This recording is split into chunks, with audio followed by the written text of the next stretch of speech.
नवरात्रि के छठे दिन माँ कात्यायनी की पूजा की जाती है। उनका यह स्वरूप वीरता, शक्ति और दुष्टों के संहार का प्रतीक है। पौराणिक कथाओं के अनुसार महर्षि कात्यायन ने देवी की कठोर तपस्या की थी। उनकी इच्छा थी कि देवी उनके घर पुत्री के रूप में जन्म ले। उनकी तपस्या से प्रसन्न होकर माँ ने उनके घर जन्म लिया और वे कात्यायनी कहलाई। यही देवी आगे चलकर दानव महिषासुर का वध करने के लिए भी प्रसिद्ध है।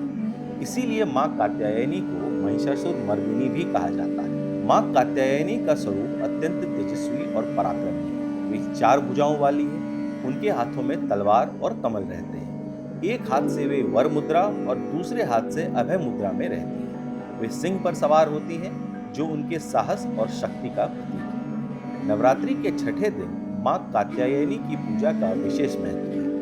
उनकी आराधना से भक्त को साहस, आत्मविश्वास और विजय की प्राप्ति होती है। कहा जाता है कि माँ कात्यायनी की विशेष कृपा से विवाह में आने वाली बाधाएं दूर होती हैं। इस कारण कई कन्याएं विशेष रूप से माँ कात्यायनी का पूजन भी करती हैं। माँ कात्यायनी का संबंध आज्ञा चक्र यानी भ्रिकुटी या तीसरे नेत्र से भी बताया गया है। इस चक्र के सक्रिय होने पर साधक को अद्भुत अंतर्दृष्टि, आत्मज्ञान और दिव्य दृष्टि की प्राप्ति होती है। माँ कात्यायनी को प्रसन्न करने के लिए उन्हें शहद का भोग लगाना विशेष शुभ माना जाता है। पूजा में लाल रंग के फूल अर्पित करने से भी माँ प्रसन्न होती है। उनका बीज मंत्र है ओम देवी कात्यायन्ये नमः।